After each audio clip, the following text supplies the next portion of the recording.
Welcome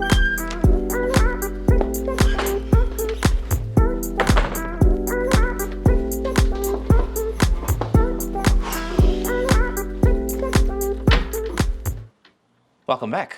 I feel like I haven't seen all of you in such a long time. I've been so busy that I haven't had an opportunity to film anything for this channel, but we are back right now and I missed all of your faces so damn much. Like honestly, like I get so sad when I don't post on YouTube. Like it's just like hurts me, like in my soul, you know? Today is a highly requested video that so many of you have been asking me about on this channel for so long. In particular, the trans women who have been asking about my hormone replacement therapy and whether or not I am on progesterone. Now, because I love you so much, I went and sat down with my doctor and interviewed her for this channel to answer all of the questions around progesterone and HRT. So many of you have been asking if I've had any experience with progesterone and hormone replacement therapy specifically, and sort of what those effects are and how it works, etc. And because I'm not on progesterone, I thought I would go and sit down with my doctor, who is an amazing woman. She herself is trans and she's been managing my medical transition for the last couple of years now. And so anytime I have a question, I just kind of run it by her. So before we get into the meat of this video, I must say thank you so much to Dr. Anastacia Tomson-Myburgh. You are a superstar and thank you for always being available for me when I have the questions and when I want to film you and do the stuff. Okay, for reals, Anastacia is incredible. Before we get into it, if you are not already subscribed to this channel, please hit that subscribe button. I would really appreciate that, and join our little community here because we're constantly posting videos that are trans-centric, that are queer focused. So yeah, join our little community. And if you have any questions relating to HRT and the content in this video, drop them in the comments and I will do my best to answer them. If not, I'll try and get Anastacia on again. Okay, I'm gonna shut up now. I leave you in the very capable hands of Dr. Anastacia Tomson. Off the record. My name is Anastacia Tomson. My pronouns are she and her. I'm a medical doctor, an author, and an activist working with the LGBTQIA+, and specifically the transgender community. All right, let's talk progesterone. Yeah, let's talk progesterone. When it comes to progesterone for trans women, the fact of the matter is we don't know if it's good, bad, or indifferent. The body of evidence in terms of science simply does not exist at this point in time. That's a shortcoming, but it's also a shortcoming that is not likely to be resolved anytime soon, because progesterone is largely marketed towards cisgender women either as part of postmenopausal hormone replacement therapy or as part of fertility treatment. And the financial incentive is not necessarily there in order to drive the performance of studies and the gathering of evidence to apply to trans women. So we don't know. A lot of what we work on is anecdotal experience, or basically people telling their stories of what has happened, if they used it, if they didn't use it. What we do know about progesterone is that one of its predominant roles in cisgender women is in promoting and supporting a pregnancy, and that's where the name comes from, pro in support of gestation, pregnancy. So its functions are intimately tied into that. And we also know that in a human body that has a uterus with a lining that grows and sheds in a cyclical fashion, progesterone has a role where it kind of opposes or balances out estrogen. So if you give estrogen to a person with a uterus and you don't offset it with progesterone, we know that person has a higher risk of developing endometrial cancer or cancer of the lining of the uterus. And we manage that by giving progesterone in addition to the estrogen, so they kind of counteract one another. The next thing that you have to understand about progesterone is that there are two broad categories of the medication.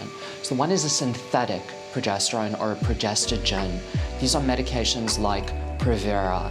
Another good example of a progestogen is cyproterone acetate, which is sometimes used as a testosterone blocker. It's actually a synthetic progesterone. The other form of progesterone is what we'd call bioidentical progesterone. the same as what would be produced in a human body. And the other name for this is micronized progesterone.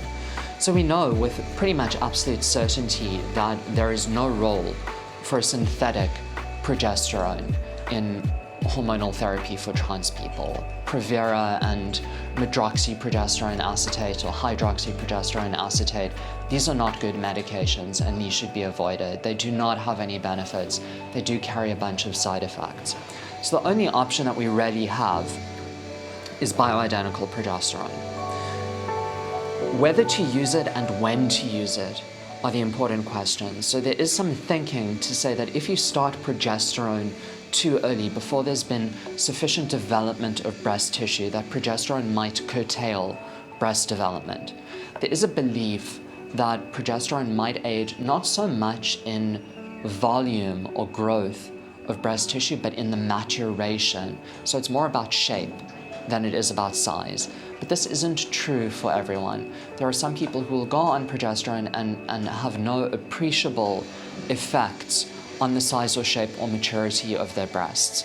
And it's because it doesn't work for everyone that it becomes a little bit difficult. The medication is often costly. It is difficult to take correctly. You have to take it with certain kinds of foods. It's better used as a suppository than as an oral medication. And it does have a couple of side effects, most notably dizziness, lightheadedness. You know, you can feel a little bit high off of progesterone. And I made that mistake when I attended a conference in Bangkok and I had just started taking progesterone. I couldn't figure out why I was barely able to stand. I was so dizzy, and eventually I figured out, oh, it's from the progesterone. The other effects that we see are effects on libido, effects on mood, and effects on body weight. And it can go in either direction with either of those. So some people go on progesterone and they feel glorious, their mood is wonderful. Other people go on progesterone and their mood takes a dive, they become depressed. Some people will find that it boosts their sex drive, some people will find that it suppresses it. And which of those two might be good for a particular individual is also something that's highly variable. So some people want more sex drive, some people are quite fine with less sex drive. It can also cause metabolic disturbances and weight gains. These are the things that we need to be on the lookout for. Progesterone isn't really dosed on its own. It kind of has to be scaled in a ratio with estrogen. So the desirable ratio, and there is a lot of debate around this, whether it should be 4:1 or 5:1 or whatever it is, it means that there isn't a specific catch-all dose for progesterone that will benefit everyone. So the next question is, well, what do I do? So when a patient sits in front of me, I say to them, you can try progesterone if you want to. You need to understand that its effects are unpredictable, and I can't, by looking at you, tell you if it's going to help or if it's going to hinder. So if you go on the progesterone, this is what I want you to keep an eye on, so that if something happens that is undesirable in terms of mood or libido or whatever it is, at least we know and we can address it. If you do not take progesterone, you will also do fine. There has not been a patient that I've treated with feminizing or hormone therapy who's chosen not to go on progesterone who has had any notable backsteps or impediments to the progress that they've wanted because they haven't gone on progesterone. So it's not essential. It might be beneficial in some people, but it's trial and error to find out. It does need to be taken with a little bit of care as to how it's used. It can be costly and it does potentially have side effects. Is progesterone for you? Unfortunately, I don't know. But if you're going to figure it out, at least do so safely and with the guidance of an experienced medical provider. Thinking about that, I need to make an appointment to do my bloods. You need to do bloods. You need to do your basic bloods, hey? Yeah. So you need to do your cholesterol and... Like all of it, like, I've been so terrible with it. I'm just going to give you a form. Oh, you're going to give it to me now? Yeah. And then once you've got it done, then we'll find a time for you to pop by and chat about it all. Ah, how cool is Anastacia? I love you so much.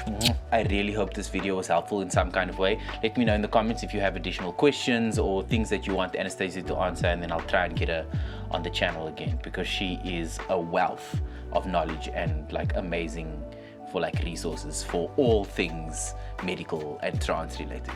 So yeah, thank you again, Anastacia. I really appreciate you taking the time to sit down with me. I know you are an incredibly busy person, so I really do appreciate the time. All right, I hope this video was helpful. If you enjoyed it and it brought you a little bit of value, please give me a thumbs up, like this video. I would really appreciate that. It helps us grow here on the channel.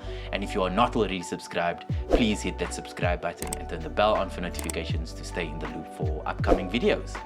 Yeah, I'll see all of you in the next one. Ciao.